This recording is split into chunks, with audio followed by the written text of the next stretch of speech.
আজকে দেখুন বিশ্ববিদ্যালয়গুলোতে হয়তো আপনার ছেলে আপনার মেয়ে লেখাপড়া করতেছে, তাদের ভিতরে সবচেয়ে বেশি উত্তম আদর্শ হওয়ার কথা ছিল, কারণ যাদেরকে বিশ্ববিদ্যালয় বলা হয় আরবিতে বলা হয় জামিয়া, তারা সর্বশ্রেষ্ঠ শিক্ষা অর্জন করে।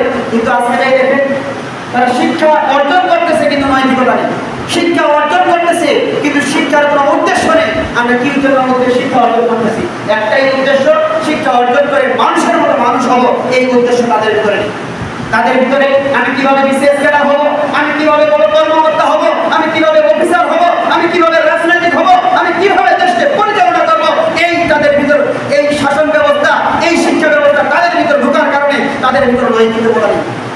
এই শিক্ষিত জাতি যখন বসেছে, বিভিন্ন কর্মক্ষেত্রে বসেছে, বিভিন্ন জায়গায় বসেছে, তখন তাদের এই নৈতিকতা, তাদের অধঃপতনের কারণে ওই জায়গাগুলো সবচেয়ে বেশি খারাপে পরিণত হয়ে গেছে।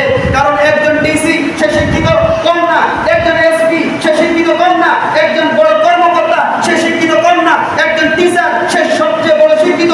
কিন্তু এত শিক্ষা থাকার কারণে, গ্রন্থে বিদ্যা থাকার কারণে, তার ভিতরে নৈতিকতা, আদর্শ, চরিত্র না থাকার কারণে সব জায়গাতে তাদের ভিতরে লক্ষ কোটি টাকা পাচার, তাদের ভিতরে সব খারাপি কর্মগুলো তাদের ভিতরে পাওয়া যাচ্ছে।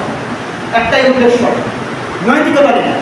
যদি নৈতিকতা শিক্ষা জানত যে আমি আল্লাহ তাআলাকে ভয় করি, এই জায়গাটা আমাকে দেওয়া হয়েছে আমার, যে জায়গা থেকে কাজ করতেছি এটা আমার জীবন চরিত্র হলো আমার, এই আমানতের আমি খেয়ানত করতে পারি না।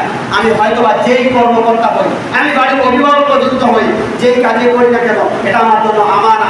এই আমানাতের যদি খেয়ানত যদি আমি এবং আপনি যদি না করি, তাহলে ওই নৈতিকতা যদি থাকে, তাহলে পরবর্তীতে প্রজন্ম যারা আসবে তারা অটোমেটিক পরিবর্তন হতে বাধ্য হয়ে যাবে। কারণ তার বাবাকে, তার পরিবারকে, তার সমাজকে সে কোনোদিন দেখেনি চুরি কাকে বলে, টাকা পাচার কাকে বলে, মানুষের আত্মসম্মান নিয়ে ছিনিমিনি কাকে বলে।